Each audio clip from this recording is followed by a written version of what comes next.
न्याय मिलने में देर हो सकती है लेकिन अंधेर नहीं। डचकुलपाड़ा विवाद में पिछले कई महीनों से पुलिस की कार्रवाई सवालों के घेरों में थी। आरोप था कि पुलिस एक तरफा कार्रवाई कर रही है और असली गुनहगारों को बचा रही है। लेकिन अब न्यायालय ने अपनी हंटर चला दिया।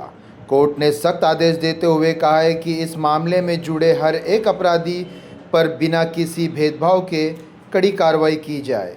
अब देखना यह है कि कोर्ट के इस आदेश के बाद प्रशासन कितनी जल्दी असली आरोपी को सलाखों के पीछे भेजती है।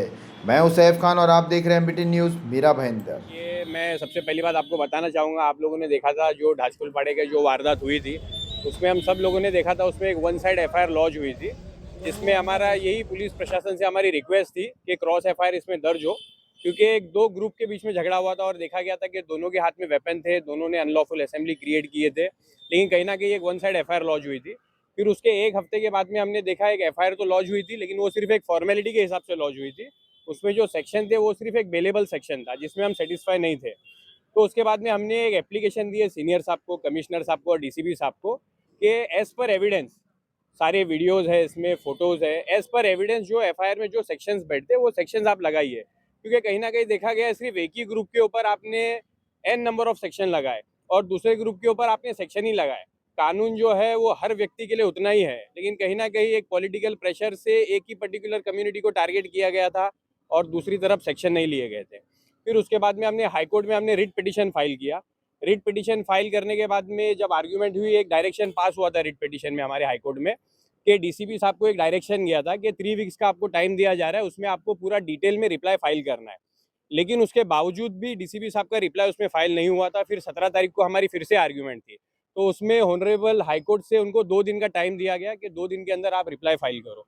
फिर उसके बाद में देखा गया वो 2 दिन के अंदर जो पेटिशनर थे हमारे, इनकी स्टेटमेंट ली गई और एज पर वीडियो और जितने एविडेंस थे 8 से 10 सेक्शन उसमें लगे गए।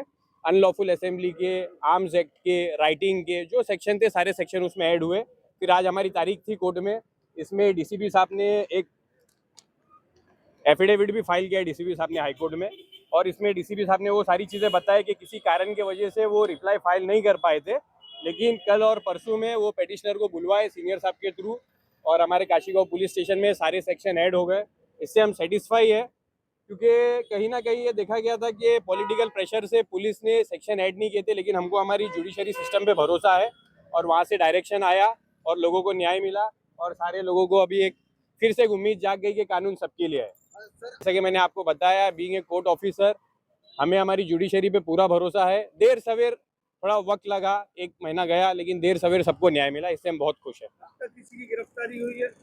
देखिए, अभी कल सारे सेक्शन ऐड हुए हैं। अब इसके बाद में हमें पुलिस प्रशासन ने हमें ये आश्वासन दिया है कि जैसे अभी कल परसों में सारे सेक्शन ऐड हुए हैं, इसके बाद हम जो भी आरोपी है सबको अरेस्ट करेंगे और तह तक जाएंगे। इसके प्रशासन से मेरी यही रिक्वेस्ट है कि आप किसी भी पॉलिटिकल प्रेशर के दबाव पे आप काम मत कीजिए। जो लॉ एंड ऑर्डर के हिसाब से दोनों पार्टी को देखिए, जो एविडेंस मिलता है, जो सबूत मिलता है, जो सेक्शन लगाना चाहिए वो सेक्शन आप लगाइए। देखिए, दोनों समुदाय के लोगों को मेरा यही मैसेज है कि हिंदू, मुस्लिम, सिख, ईसाई का हमारा जो भाईचारा है मीरा भाईंदर का, वो था, है और हमेशा रहेगा। ये पॉलिटिशियन जो है वो धर्म की राजनीति जो कर रहे हैं वो अपने गलत इरादे में कभी कामयाब नहीं होंगे इंशाल्लाह। जी।